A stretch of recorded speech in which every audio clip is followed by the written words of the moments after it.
Ladies and gentlemen, all the world has acknowledged with admiration the wonderful stability of our country during times of financial crisis.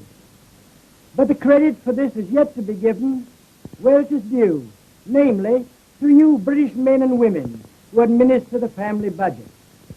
It is to the balancing of the individual domestic finances of 10 million homes that Great Britain owes her financial security. It is to the adroitness of the chancellors of the family exchequer, your own good selves, that our national solvency can be attributed.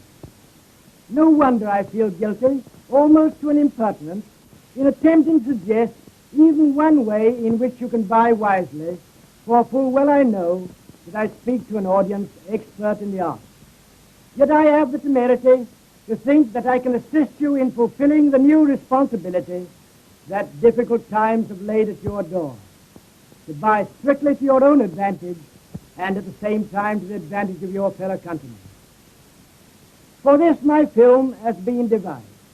Through it I give you, the British public, the best of all reasons why you should buy British.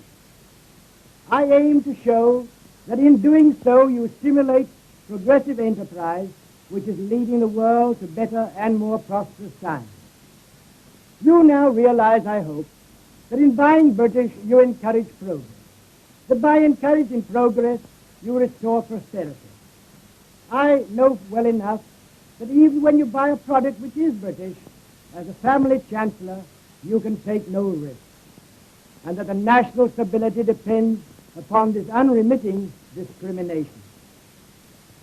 I trust, however, that when next you buy a car, you will find it easy to decide which car you will buy, having seen for yourselves how British cars are made and how motoring dependability is assured.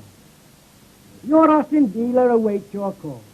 He can equip you with means of enjoying the heritage of every Britisher, your heritage, a country unexcelled in beauty and a road system of unrivaled excellence.